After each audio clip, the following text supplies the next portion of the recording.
मुंबईमध्ये आले होते,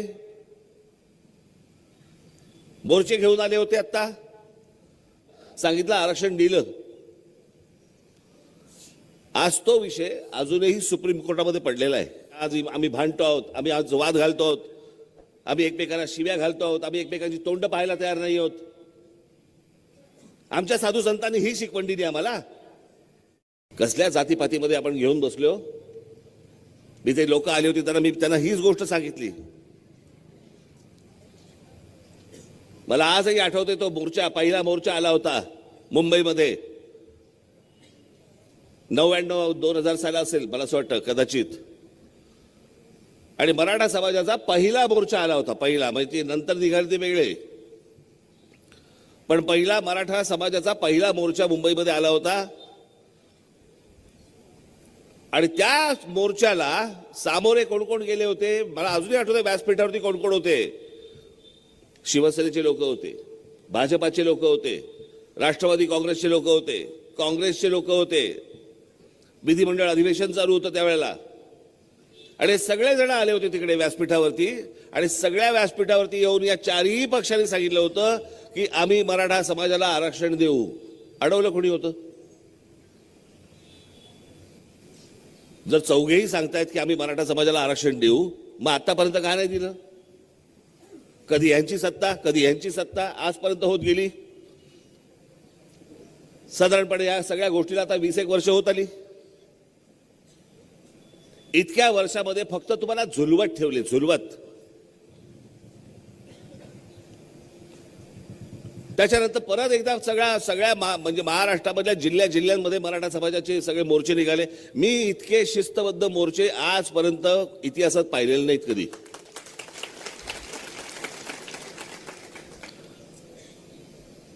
कोणी त्याच्यामध्ये पुढारी नव्हता, कोणी काही नव्हतं, पण शिस्तबद्ध मोर्चे सगळ्या जिल्ह्यांमध्ये निघाले होते. आठवतंय तुम्हाला? सगळ्यांना आठवतंय तुम्हाला? सगळ्या जिल्ह्यांमध्ये निघाले होते मोर्चे सगळे, बरोबर ना?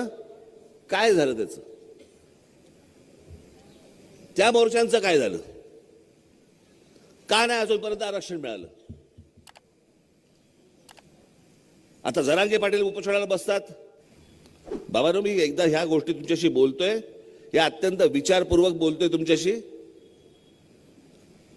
हे तुम्हाला फक्त झुलवतायत. हे राजकीय पक्ष जे आहेत हे फक्त तुम्हाला झुलवतायत, फक्त भूलतापा देत आहेत. कारण अशा प्रकारचं आरक्षण मिळूच शकत नाही.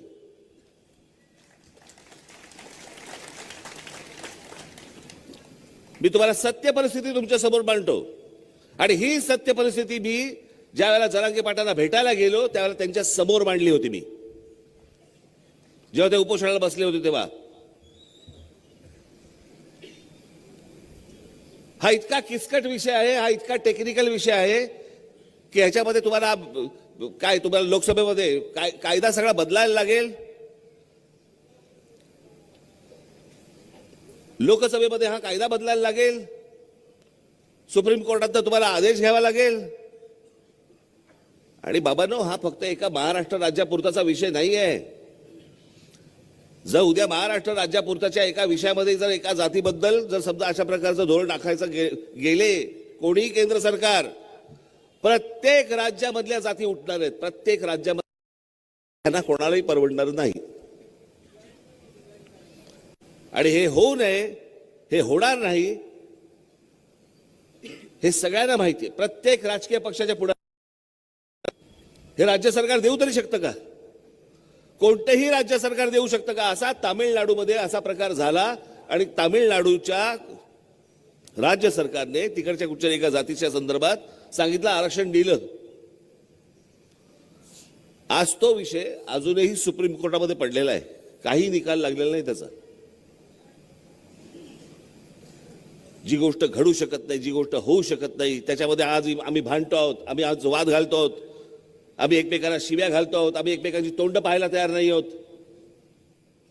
आमच्या साधू संतांनी ही शिकवण दिली आम्हाला.